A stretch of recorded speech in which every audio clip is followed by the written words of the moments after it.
Hi all. അപ്പം നമ്മൾ പറയാൻ പോകുന്നത് സെക്കൻഡ് മൊഡ്യൂളാണ്, module 2. 8 volt DC shunt generator, 1556 conductors, wave connected, armature runs 2000 RPM, terminal voltage 250 volt, the load 10 ohm, the armature resistance 0.5 ohm, field resistance 500 ohm. Find the armature current and induced EMF. ഇവിടെ നമ്മുടെ അടുത്ത് പറഞ്ഞേക്കുന്നത് DC shunt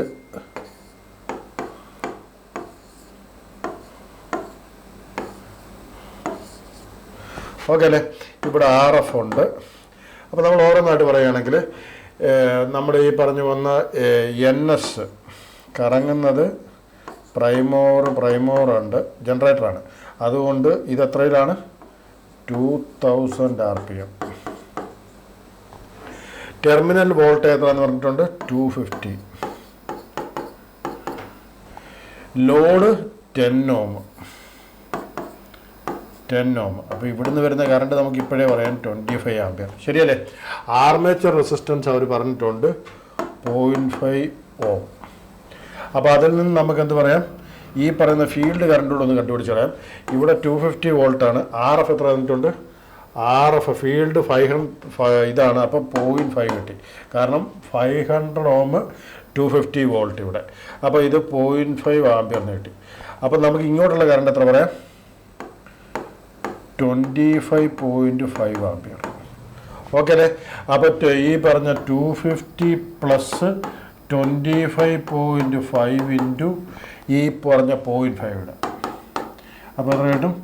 നമുക്ക് കിട്ടാൻ പോകുന്നത് ഈ പറഞ്ഞ 25 ചെയ്യുമ്പം 12.5, 0.5 ചെയ്യുമ്പോൾ 12.75. അപ്പം 12.75 നമ്മൾ കുറയ്ക്കുകയാണെങ്കിൽ 237.25. സോറി, ഇത് ആഡ് ചെയ്യാണ്. അപ്പം 262.75. ഓക്കെ എന്ന് വിശ്വസിക്കുന്നു. അപ്പോൾ അതാണ് നമ്മുടെ ആർമേച്ചർ കറണ്ട് നമ്മൾ കണ്ടുപിടിച്ചു. അത്ര കിട്ടി, 25.5 കിട്ടി. ഇൻഡ്യൂസ്ഡ് EMF നമുക്ക് 262.75 വോൾട്ട്. ഇനി അടുത്ത് 4 pole DC generator, 1500 RPM, 19 slot, 6 conductors, flux per pole 60 milliweber. Induced EMF in the lap connected and the electric power generator in the current per conductor is 100 ampere. അപ്പോൾ ഇത് നമ്മൾ ഒന്നുകൂടെ ചെയ്യുകയാണെങ്കിൽ നമുക്ക് ഈ ക്വസ്റ്റ്യൻ ഒന്ന് വായിച്ചു കളയാം. അപ്പോൾ നമ്മൾ ഈ ക്വസ്റ്റ്യൻ എഴുതുകയാണെങ്കിൽ ജനറേറ്റർ വീണ്ടും പറയുന്നു.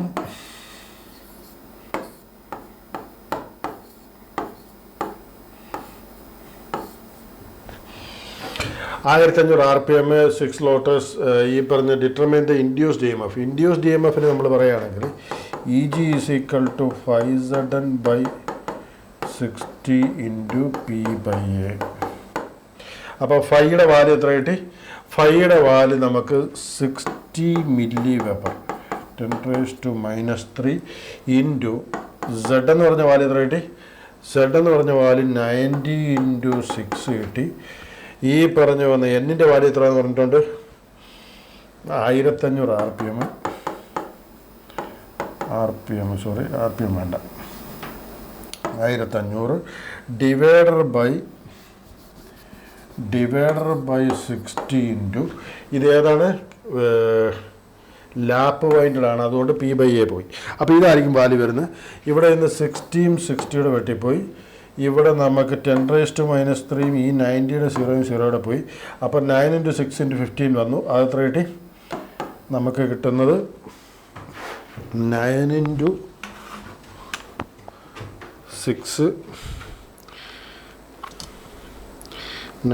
6 into 15 എന്ന് പറഞ്ഞ വാല്യൂ എത്ര കിട്ടി? 810 എന്ന് കിട്ടും.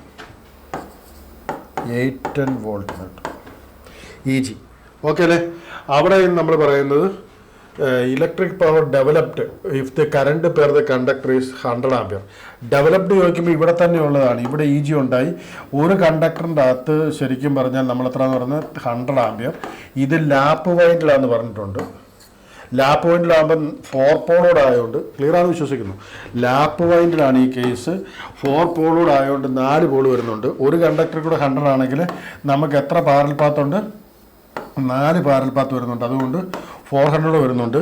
അപ്പോൾ 810 ഇൻറ്റു 400 ആയിരിക്കും, അന്നേരമായിരിക്കും ടോട്ടൽ പവർ ഡെവലപ്ഡ്. അത് എത്ര ആയിരിക്കും ചോദിച്ചാൽ ഇൻറ്റു 400 എന്ന് പറഞ്ഞാൽ നമുക്ക് 324 കെന്ന് കിട്ടും. അല്ലെങ്കിൽ പോയിൻറ്റ് എന്ത് കിട്ടും? 0.10⁶ 0.324 മെഗാ വാട്ടെന്ന് കിട്ടും. 0.324. ഓക്കെ, അപ്പോൾ ഇത് ക്ലിയർ ആണെന്ന് വിശ്വസിക്കുന്നു. അടുത്ത നമ്മുടെ ക്വസ്റ്റ്യൻ പറയുകയാണെങ്കിൽ ഇവിടെ ചോദിച്ചേക്കുന്നത് condition for fulfil the self excitation of a DC shunt generator. ഇത് ഇഷ്ടം പോലെ പ്രാവശ്യം ചോദിച്ചിട്ടുണ്ട്. അവിടെ നമ്മൾ പറഞ്ഞേക്കുന്നത് എന്താണെന്ന് ചോദിച്ചാൽ, ഒരു ഷണ്ട് സെൽഫ് എക്സൈറ്റർ ഷണ്ട് ജനറേറ്ററിൽ നമുക്ക് ഈ പറഞ്ഞു വന്ന ജനറേറ്റ് ചെയ്യാനുള്ള EF IF നമുക്കറിയാം. ഈ പറയുന്ന OCC ഇങ്ങനെയാണ് കിട്ടുന്നത്. അവിടെ നമുക്ക് ഫീൽഡ് റെസിസ്റ്റൻസ് ഉണ്ട്, ഒരു RF എന്ന് പറഞ്ഞ്. ഓക്കെ എന്ന് വിശ്വസിക്കുന്നു. അപ്പോൾ അവിടെ നമുക്ക് ഈ പറയുന്ന ഇവിടെ നമുക്ക് കിട്ടുന്നത് ഇങ്ങനെയാണ്, ഇതിങ്ങനെയാണ്. കാരണം ഇവിടെ എന്തുണ്ട്? നമ്മുടെ റെസിഡ്യൂവൽ മാഗ്നറ്റിസം വെച്ചിട്ട് ഒരു ചെറിയ വോൾട്ടേജ് ഉണ്ടാകുന്നുണ്ട്, V0 ഇനീഷ്യൽ വോൾട്ടേജ്. അതൊരു 6 വോൾട്ടോ 12 വോൾട്ടൊക്കെ ആയിരിക്കും. അപ്പോൾ അവിടെ നിന്നാണ് OCC സ്റ്റാർട്ട് ചെയ്യുന്നത്. ഈ പോയിന്റ് വരെ ആയിരിക്കും വോൾട്ടേജ് ജനറേറ്റ് ചെയ്യപ്പെടുന്നത്. ഇത് IF ഡാഷ് എന്ന് വിളിച്ചു, ഇത് VG ഡാഷ് അല്ലെങ്കിൽ EF, അല്ലെങ്കിൽ നമ്മൾ ജനറേറ്റ് ചെയ്യപ്പെടുന്ന വോൾട്ടേജ്. അതിനെ EG എന്ന് വേണം വിളിക്കുക, EG ഡാഷ്. ഓക്കെ അല്ലേ? അപ്പോൾ പറഞ്ഞു വരുന്നതെന്ന് ചോദിച്ചാൽ, ആദ്യം നമ്മുടെ ഈ പറഞ്ഞ റെസിഡ്യൂവൽ മാഗ്നറ്റിസം വെച്ച് ഒരു കറണ്ട് ഉണ്ടാവും. അത് IF0 ആണ്. ആ കറണ്ട് വെച്ച് വീണ്ടും നമുക്കൊരു വോൾട്ടേജ് ജനറേറ്റ് ചെയ്യപ്പെടുന്നുണ്ട്. അത് V1 എന്ന് വിളിക്കാം. അത് വെച്ച് വീണ്ടും നമുക്കൊരു IF1 ഉണ്ടാകുന്നുണ്ട്. അത് വെച്ച് വീണ്ടും ഇങ്ങനെ ഒരു കുമുലേറ്റീവ് ആക്ഷൻ നടന്നാണ് ഇവിടെ എത്തുന്നത്. അപ്പോൾ ഇങ്ങനെ വോൾട്ടേജ് ബിൽഡപ്പ് ചെയ്യാനുള്ള അല്ലെങ്കിൽ ബിൽഡപ്പ് ചെയ്യാതിരിക്കാനുള്ള കാരണം എന്താണെന്ന് ചോദിച്ചാൽ, ഫസ്റ്റ് നമുക്ക് പറയാവുന്നത് എന്തുണ്ടായിരുന്നാൽ മതി? റെസിഡ്യൂവൽ മാഗ്നറ്റിസം ഇല്ലായിരുന്നാൽ മതി. റെസിഡ്യൂവൽ മാഗ്നറ്റിസം ഇല്ലെങ്കിൽ എന്തായാലും ഇന്നത്തെ കറണ്ട് പ്രൊഡ്യൂസ് ചെയ്യില്ല. രണ്ടാമത്തെ കണ്ടീഷൻ, ഈ പറഞ്ഞു വരുന്ന ജനറേറ്റ് ചെയ്യപ്പെടുന്ന കറണ്ട് അഡിറ്റീവ് അല്ലെങ്കിൽ, അതെന്ന് പറഞ്ഞാൽ ഉള്ള റെസിഡ്യൂവൽ മാഗ്നറ്റിസിനോട് ഇല്ലാതാക്കിയാൽ ഈ പറഞ്ഞ വോൾട്ടേജ് ജനറേറ്റ് ചെയ്യില്ല. അതുകൊണ്ട് കണക്ഷൻ പ്രോപ്പറായിരിക്കണം. അടുത്ത പറയുന്ന ഈ RF എന്ന് പറഞ്ഞ റെസിസ്റ്റൻസ് മാറി നമുക്ക് ഇങ്ങനെ എങ്ങാനും ആയിപ്പോയി, ഇതിനെ ഈ പറയുന്ന OCCക്ക് ഇൻക്ലൈൻഡ് ആയിട്ട് വരുന്ന ലൈനെ വിളിക്കുന്നവരാണ് RF ക്രിട്ടിക്കൽ. RF ക്രിട്ടിക്കൽ വാല്യൂവിനേക്കാൾ കുറവല്ല എങ്കിൽ ഈ പറഞ്ഞ ഇത് ജനറേറ്റ് ചെയ്യപ്പെടുന്ന വോൾട്ടേജ് വളരെ സ്മോൾ ആയിരിക്കും. ജനറേറ്റ് ചെയ്യില്ല എന്ന് തന്നെയാണ് പറയാം. ചെറിയൊരു വോൾട്ടേജ് ജനറേറ്റ് ചെയ്യുള്ളൂ. അപ്പോൾ ഈ RF ക്രിട്ടിക്കലിനേക്കാൾ കുറവായിരിക്കണം RF. അങ്ങനെയെല്ലാം ചെയ്യില്ല. ഇനി അടുത്ത പറഞ്ഞു വരുന്നത് ഈ പറയുന്ന OCCയുടെ ക്യാരക്ടറിസ്റ്റിക്സ് നമുക്ക് മാറും. എപ്പോഴാണ്?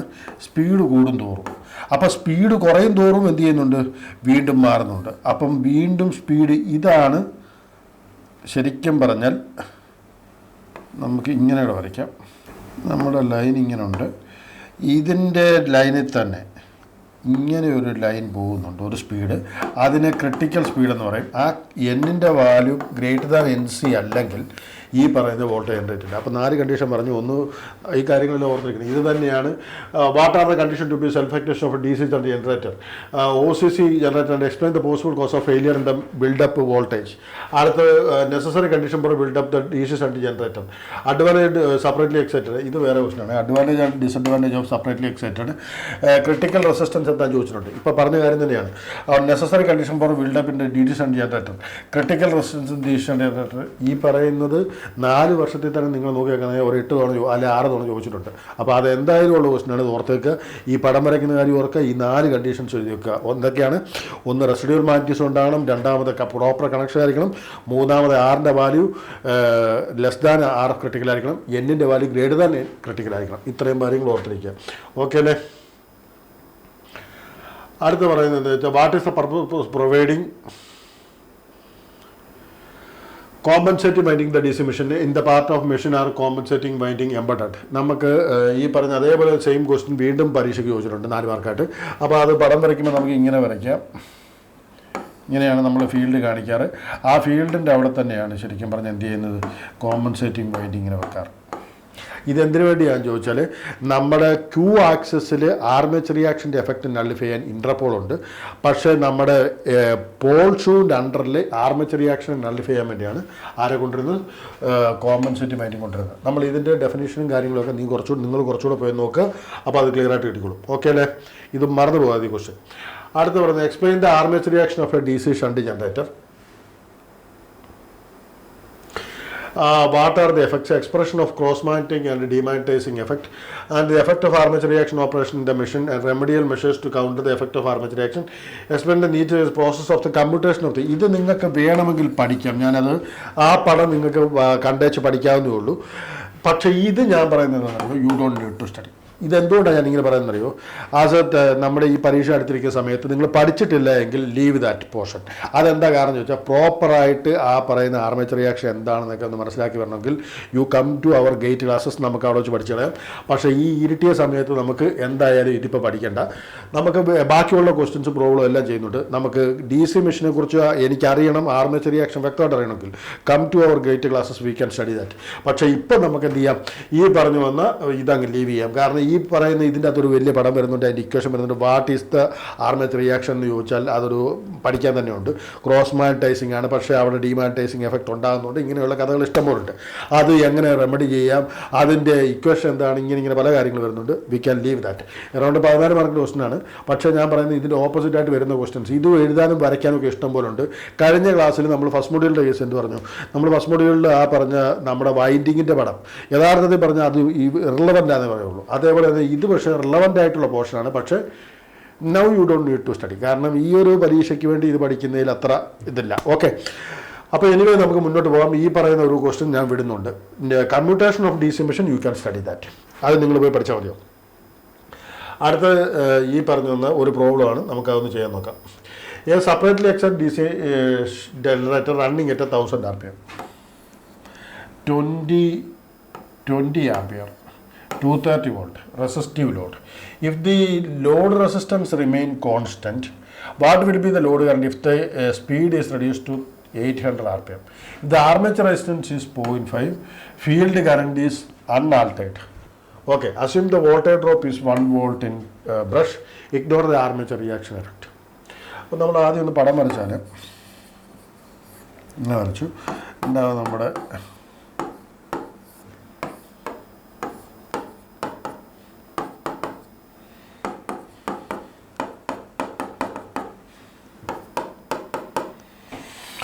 ഇവിടെ വരെ ക്ലിയർ ആണെന്ന് വിശ്വസിക്കുന്നു. ഇവിടെ നമുക്ക് സെപ്പറേറ്റ്ലി എക്സെപ്റ്റ് DC ജനറേറ്ററാണ്.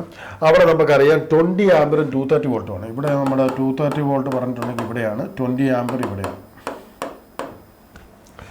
റെസിസ്റ്റീവ് ലോഡാന്ന് പറഞ്ഞിട്ടുണ്ട്. അപ്പോൾ ഇവിടെ നമുക്ക് ഉറപ്പിച്ച് പറയാം, ഈ പറയുന്ന ലോഡ് റെസിസ്റ്റൻസ് RL എന്ന് പറഞ്ഞാൽ നമുക്ക് എന്ത് പറയാം, 230/20. നമുക്ക് വാല്യൂ എത്ര പറയാം, 21 എന്ന് പറഞ്ഞാൽ 11.5. ഓക്കെ അല്ലേ, 11.5 എന്ന് കിട്ടി. ഇവിടുത്തെ ആർമേച്ചർ റെസിസ്റ്റൻസ് അവിടെ തന്നിട്ടുണ്ട്. അവർ എത്രയാണ്, 6.5. അപ്പോൾ നമ്മൾ ഇനി പറഞ്ഞു വരുന്നതെന്ന് അറിയാം, EGയുടെ വാല്യൂ കണ്ടുപിടിക്കാൻ പോകണം. EGയുടെ വാല്യൂ നമ്മൾ കണ്ടുപിടിക്കുന്ന സമയത്ത് ഇവിടെ ചോദിച്ചത് എന്താണ്, what will be the load when the current is reduce to 800 RPM. അപ്പോൾ 1000 RPM നമുക്ക് എത്ര EG കിട്ടി, അതാദ്യം കണ്ടുപിടിക്കാം. EG നമുക്ക് എത്ര കിട്ടും, ഈ പറഞ്ഞു വന്ന 20 × 230 + 20 × 0.5. ശരിയല്ലേ? അപ്പോൾ എത്ര കിട്ടി, 240 വോൾട്ട് കിട്ടി. 230 ആയിരുന്നു ഇവിടെ ഉണ്ടായിരുന്ന വോൾട്ടേജ്. ഇത് 20 ആമ്പറാണ്. അപ്പോൾ ഇവിടെ പോയിന്റ് റെസിസ്റ്റൻസ് ആർമേച്ചറിൻ്റെ 0.5 ആണെങ്കിൽ ഈ നമുക്ക് എത്ര കിട്ടും, 240 കിട്ടും. ക്ലിയർ ആണെന്ന് വിശ്വസിക്കുന്നു. അപ്പോൾ 240 വോൾട്ട് കിട്ടി. അങ്ങനെയാണെങ്കിൽ നമുക്ക് KN5 EG = നമുക്കറിയാം, EG = KN5N എന്ന് നമ്മൾ പറയാറുണ്ട്. ഈ KN എന്താണെന്ന് ചോദിച്ചാൽ 5ZN/6 60 ഇൻറ്റു P/A എന്നാണ് നമ്മൾ എഴുതാറ്. അതിൽ ഈ പറഞ്ഞ ഫൈയും ഈ പറഞ്ഞ എന്നും പുറത്തിറക്കിയാൽ ZP/60A ഇതൊരു കോൺസ്റ്റൻറ്റ് വാല്യൂയാണ്. കാരണം പോളിൻ്റെ എണ്ണം കോൺസ്റ്റൻ്റ് ആണ്, പാർപ്പാത്ത് കോൺസ്റ്റൻ്റ് ആണ്, 60 ഈ പറഞ്ഞ നമ്പർ ഓഫ് ആർമേച്ചർ കണ്ടക്ടർ എന്ന് പറയുന്ന കോൺസ്റ്റൻ്റ് ആണ്. ഇതിനെ വിളിച്ച പേരാണ് KN. അപ്പോൾ നമ്മളിവിടെ പറഞ്ഞു വരുന്നത് KN 5 കോൺസ്റ്റൻ്റ് ആയിട്ടാണ് പറയുന്നത്. കാരണം ഫ്ലെക്സും ഇവിടെ കോൺസ്റ്റൻ്റ് ആയിട്ട് IF കോൺസ്റ്റൻ്റ് ആണ്. അതുകൊണ്ട് KN 5 കോൺസ്റ്റൻ്റ് ആണ്. അപ്പോൾ ആ KN 5 കണ്ടുപിടിച്ച് നമുക്ക് എന്നിട്ട് KN 5 240 ഡിവൈഡഡ് ബൈ 1000. അപ്പോൾ അത് കിട്ടിയ സ്ഥിതിക്ക് നമുക്ക് ഈ പറഞ്ഞ 800 RPM-ലുള്ള എന്ത് കണ്ടുപിടിക്കാം? ന്യൂ EG കണ്ടുപിടിക്കാം. അപ്പോൾ ന്യൂ EG ഡാഷ് എന്ന് പറഞ്ഞാൽ നമുക്ക് എന്ത് എഴുതാം? 240 ഡിവൈഡഡ് ബൈ 1000 ഇൻറ്റു 800. അപ്പോൾ ഇത് വെട്ടിപ്പോയി കഴിഞ്ഞാൽ നമുക്ക് എന്ത് കിട്ടി? 24 ഇൻറ്റു 8 എന്ന് വേണം പറയാം. 10/8 ആണ് വരുന്നത്. 24 ഇൻറ്റു 8 അപ്പോൾ എത്ര കിട്ടി? 24 ഇൻറ്റു 8 എന്ന് പറഞ്ഞാൽ 32 സിസ്റ്റം 3 16 19 192 വോൾട്ട് കിട്ടി. അപ്പോൾ ഇവിടെ ഇപ്പോഴത്തെ വോൾട്ട് എത്ര? EG dash = 192. ഇനിയും ചോദിച്ചേക്കുന്നവർ field current assume that ignore the armature reaction, armature resistance. If the load resistance remains constant, what will be the load current if the speed reduce to 800 RPM? അപ്പോൾ 800 RPM-ൽ ഇവിടെ EG എത്ര എന്ന് പറഞ്ഞു? 192 ആണ്. അപ്പോൾ ഇവിടുന്ന് പിന്നെ റെസിസ്റ്റൻസ് ഒരു 0.5 ഉണ്ട്, അവിടെ നിന്ന് പിന്നെ എന്തുകൊണ്ട് ഒരു റെസിസ്റ്റൻസും ഉണ്ട്. ഈ റെസിസ്റ്റൻസിന് മാറ്റമില്ല. അപ്പോൾ നമുക്ക് എന്ത് പറയാം? 192 കറണ്ട് എന്ന് പറഞ്ഞാൽ എന്ത് പറയാം? I nu = എന്ന് പറയാം 192 ഡിവൈഡഡ് ബൈ 11.5 പ്ലസ് 0.5. ഇവിടുത്തെ ആർമേച്ചർ റെസിസ്റ്റൻസ് ഉണ്ട്. അപ്പോൾ 12 എന്ന് കിട്ടി. 192 ഡിവൈഡഡ് ബൈ 12 എന്ന് പറഞ്ഞാൽ എത്ര കിട്ടും? 192 ഡിവൈഡഡ് ബൈ 12 എന്ന് പറഞ്ഞാൽ 16 കിട്ടും. ഓക്കെ, അപ്പോൾ വാല്യൂ എത്ര കിട്ടി? 16 ആമ്പർ കിട്ടും. ഇത് ക്ലിയർ ആണെന്ന് വിശ്വസിക്കുന്നു. ഇത് 10 മാർക്കിൻ്റെ ക്വസ്റ്റ്യനാണ്, ഇതും അറിയേണ്ടതാണ്. ഇവിടെ ഫീൽഡ് കറണ്ട് അവർ തന്നിട്ടുണ്ട്. The maximum voltage of the machine will excite shunt generator 400 revolution per minute. RPM തന്നെയാണ്, revolution per minute with shunt field resistance of 34 Ohm. ഇവിടെ നമ്മൾ പറഞ്ഞു വരുന്നത് അറിയോ? പടം നമ്മൾ വരയ്ക്കണം, നീറ്റ് സ്കെച്ചിൽ വരയ്ക്കേണ്ടതുണ്ട്. വിത്ത് നീറ്റ് സ്കെച്ചാണ് നമുക്ക് ഈ പറയുന്ന ആൻസേഴ്സ് കണ്ടുപിടിക്കാൻ പറ്റുള്ളൂ. അപ്പോൾ ആ കിട്ടാൻ പോകുന്ന പടം എങ്ങനെ ആയിരിക്കും അറിയാം? ഇങ്ങനെയായിരിക്കും. ഇവിടെ നിന്ന് നമ്മൾ പറഞ്ഞു വരുന്നത് 34 Ohm ആണ് എന്തെന്ന് പറഞ്ഞിട്ടുണ്ട്. ഫീൽഡ് ഷണ്ട് റെസിസ്റ്റൻസ് RF അവർ തന്നിട്ടുണ്ട്. നമുക്കറിയാം നമ്മുടെ മെഷീൻ ഇങ്ങനെയാണുള്ളത്. ഇപ്പോൾ ഓപ്പൺ സർക്യൂട്ടറാണ്. ഇവിടെ RF, ഈ IF-ഉം EG ആയിട്ടുള്ള റിലേഷനായി കാണുന്നത്. ശരിയല്ലേ? ഓപ്പൺ സർക്യൂട്ടറാണ് കേസ്. അപ്പോൾ RF-ൻ്റെ വാല്യൂ 34 ആണെങ്കിൽ നമുക്കറിയാം ഇതിൻ്റെ അകത്ത് ജനറേറ്റ് ചെയ്യപ്പെടുന്ന വോൾട്ടേജ് ഇങ്ങനെയാണ്.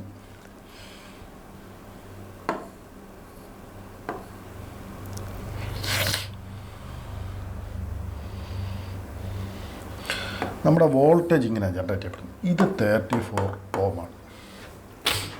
IF-ഉം EG ക്ലിയർ ആയിട്ട് വിശ്വസിക്കണം. അപ്പോൾ ഈ പോയിന്റിലെ വോൾട്ടേജ് എത്രയാണെന്നാണ് ചോദിച്ചേക്കുന്നത്. ഇതിന് ശരിക്കും എന്താ ചെയ്യണമെന്നറിയോ? നിങ്ങൾ പടം വരച്ചിട്ട് ചെയ്യുമ്പോൾ ഇവിടെ നിങ്ങൾക്കൊരു EG ഡാഷ് കിട്ടും. ആ പോയിന്റ് നിങ്ങൾ തന്നെ കണ്ടുപിടിച്ചാൽ കിട്ടുള്ളൂ. അവിടെ നിന്നാണ് ഈ വാല്യൂ കിട്ടുന്നത്.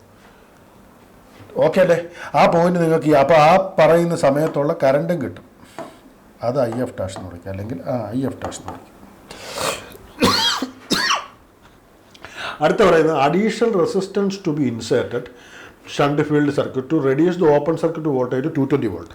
അപ്പോൾ നമ്മൾ പറയുന്നത് എന്നറിയോ? ഇവിടുത്തെ വോൾട്ടേജ് നമുക്കിപ്പോൾ ഒരു 250 ആണെങ്കിൽ ഈ പറയുന്ന 220 വോൾട്ടിന് നേരെ നമ്മൾ ഒരു ലൈൻ വരയ്ക്കണം. ഈ പോയിന്റ് കിട്ടിയിരിക്കട്ടെ. ആ പോയിന്റിലേക്ക് ഒരു റെസിസ്റ്റൻസ് നമ്മൾ ഉണ്ടാക്കിയെടുക്കുന്നു.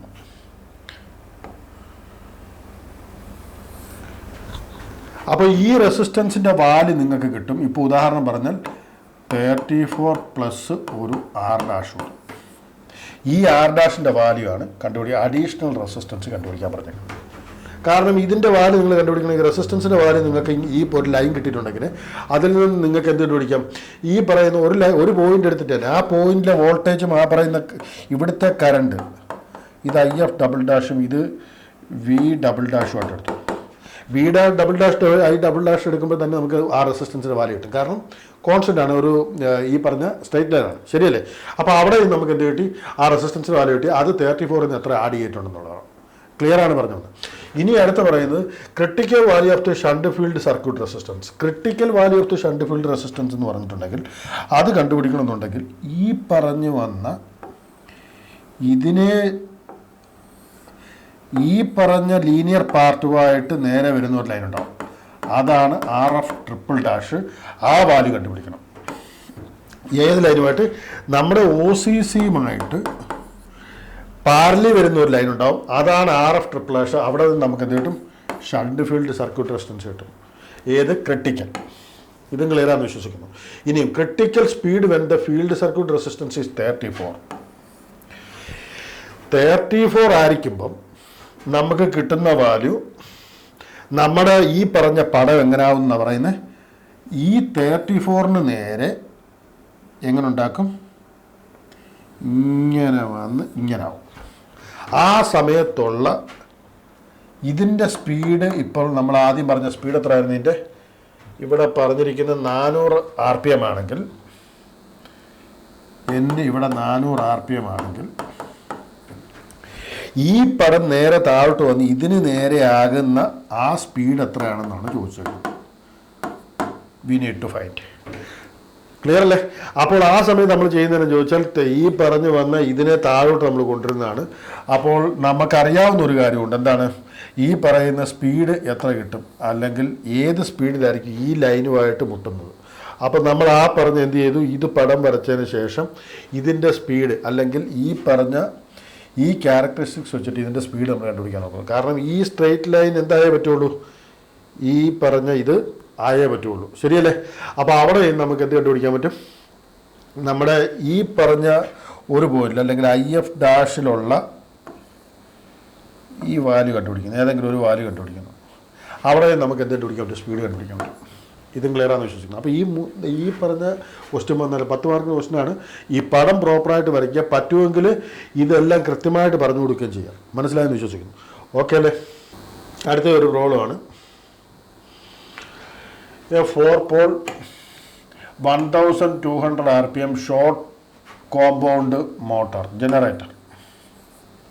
ഷോർട്ട് കോമ്പൗണ്ട് എന്ന് പറഞ്ഞാൽ നമുക്കറിയാം ഇങ്ങനെയാണ്. ആരോടുണ്ട്? സീരീസ് റെസിസ്റ്റൻസുകളുണ്ട്. 6 series, 6 RF. അതിൻ്റെ വാല്യൂ തന്നിട്ടുണ്ട്. ഫീൽഡ് റെസിസ്റ്റൻസ് എത്രയാണെന്ന് പറഞ്ഞേക്കുന്നത്? Series field resistance 0.4. അടുത്തത് ഇത് 200. അടുത്തത് ആർമേച്ചറാണ് 0.4. ഇതെത്രയാണ്? 0.6 ആണ്. 6 ആണ് 0.4. ഇത് ക്ലിയറാണെന്ന് വിശ്വസിക്കുന്നു. ഇനി അടുത്ത് പറഞ്ഞേക്കുന്നത് മെഷീൻ സപ്ലൈസ് 4.4K 220 വോൾട്ടാണ് ഇവിടെ കൊടുക്കുന്നത്. 4.4K ആണെങ്കിൽ കറണ്ട് നമുക്ക് എത്ര കിട്ടി? I എന്ന് പറയുന്നത് 440/220. അപ്പോൾ വാല്യൂ എത്ര കിട്ടി? ഇത് പോയി 20 കൊണ്ട് വെട്ടിയാൽ 20 ആംപിയർ കിട്ടി. ഓക്കെ അല്ലേ? 20 ആംപിയർ ഇവിടെ നമുക്ക് കറണ്ട്. അവിടെ 20 ആംപിയർ ആണെങ്കിൽ ഇവിടുത്തെ വോൾട്ടേജ് എന്ന് പറഞ്ഞാൽ V ഡാഷ് എന്ന് വിളിച്ചു. ആ V ഡാഷ് എന്ന് പറഞ്ഞാൽ നമുക്ക് എന്ത് പറയാം? 20 എത്ര? 220 + 20 × 0.6. അപ്പോൾ വാല്യൂ എത്ര കിട്ടി? 12 232 എന്ന് കിട്ടും. 232 വോൾട്ടേജ് കിട്ടി. ഇവിടുത്തെ കറണ്ട് ഇപ്പോഴും എന്ത് തന്നെയാണ്? 20 ആംപിയർ ആണ്. എന്നാൽ ഇവിടുത്തെ കറണ്ട് എത്ര കിട്ടി? നമുക്ക് 232. അത് എന്ന് പറഞ്ഞാൽ വാല്യൂ എത്ര കിട്ടും? IF എന്ന് പറഞ്ഞ വാല്യൂ നമുക്ക് പറയാം 232/200. അപ്പോൾ എത്ര കിട്ടി? 1. എത്ര കിട്ടും? 232/200 1.16 പ്ലസ് എന്തൂടെ കിട്ടും? 20 കൂടെ. അപ്പം 21.16 അപ്പോൾ നമ്മൾ ഐ എന്ന് പറഞ്ഞാൽ എത്ര കിട്ടി? 21.16 ആംപിയർ കിട്ടി. ഇനി ഇ ജി എന്ന് പറഞ്ഞ വാല്യൂ എത്ര കിട്ടും? ഈ 232 പ്ലസ് 21.16 ഇൻറ്റു 0.4 ഇൻറ്റു 0.4 പ്ലസ് 232. അപ്പോൾ ഇതെത്ര കിട്ടി? 240 പ്ലസ് 464 വോൾട്ട് കിട്ടും. 464 വോൾട്ട് 240 പോയിൻറ്റ്. അപ്പോൾ അത്രയാണ് കിട്ടുന്നത്. ഇതാണ് ഇതിൻ്റെ കേസ്. അപ്പോൾ ആ ജനറേറ്റഡ് ഇ എം എഫ് കണ്ടുപിടിച്ചു. അപ്പോൾ അടുത്ത ഒരു കാര്യം ചോദിച്ചാൽ flux per pole if the wave connector armature 780 conductor. Okay, അപ്പോൾ നമുക്ക് ഇ ജി നമുക്കറിയാം എത്രയാണ്?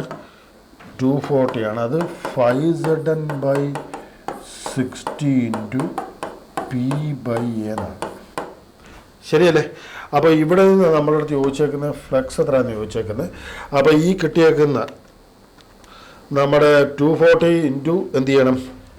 240.464 ഇൻറ്റു 60. ഈ പി എന്ന് പറഞ്ഞ വാല്യൂ വേവ് കണക്ടറാണ്, അതുകൊണ്ട് P/2 എന്ന് പറഞ്ഞ വാല്യൂ എന്തായി? 2 ആയി മുകളിലാണുള്ളത്. അപ്പം 60 ഡിവൈഡഡ് ബൈ 2 ഇൻറ്റു എന്നിൻ്റെ വാല്യൂ ഇതോടെ തന്നിട്ടുണ്ട് 1200. സെഡിൻ്റെ വാല്യൂ ഇപ്പോൾ പറഞ്ഞിട്ടുണ്ട് 780. അപ്പോൾ നമുക്കതൊന്നും ചെയ്യുകയാണെങ്കിൽ into 60 divided by 2 divided by 1200 divided by 780. 7.7 milli weber. ഇതായിരിക്കും കിട്ടുന്നത്. ക്ലിയറാണെന്ന് വിശ്വസിക്കുന്നു. ഓക്കെ അല്ലേ? അപ്പോൾ നമുക്ക് മുന്നോട്ട് പോകാം.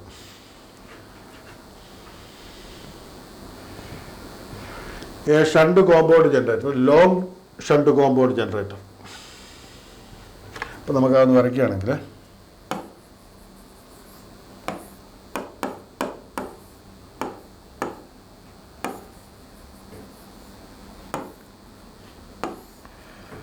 ഇവിടെയല്ല വരുന്നത്. എവിടെയാണ് വരുന്നത്? ഇത് ഇവിടെ തന്നെ. നമ്മുടെ ഫീൽഡ് ഇവിടെയാണ് വരുന്നത്. നമ്മുടെ ഫീൽഡ് കണക്റ്റ് ആകുന്നത് എങ്ങനെയാണ്? ലോങ് ഷണ്ട് ആയിട്ടാണ്. അപ്പോൾ ഇത് RSC, ഇത് RA, ഇത് RF. ഇവിടെ പറഞ്ഞിരിക്കുന്നത് എന്താ ചോദിച്ചാൽ terminal voltage 230. Generator delivers a 150 ampere. Induced EMF, total power generated, total power delivered to the load. Shunt field, series field, armature resistance. This is 92 ohm. Series field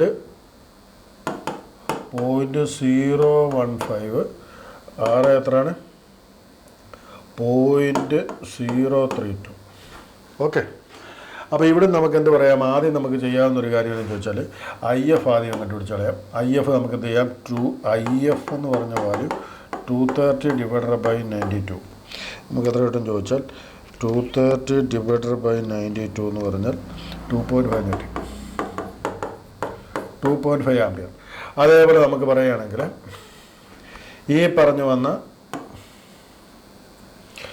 ഈ പറയുന്ന ഇവിടെ കൂടെ പോകുന്ന സമയത്ത് നമുക്ക് എന്ത് പറയാം? നമുക്ക് ഇവിടുത്തെ കറണ്ട് എത്ര കിട്ടി? 2.5 എന്ന് കിട്ടി. അപ്പോൾ നമുക്ക് ഇവിടുത്തെ കറണ്ട് എത്ര പറയാം?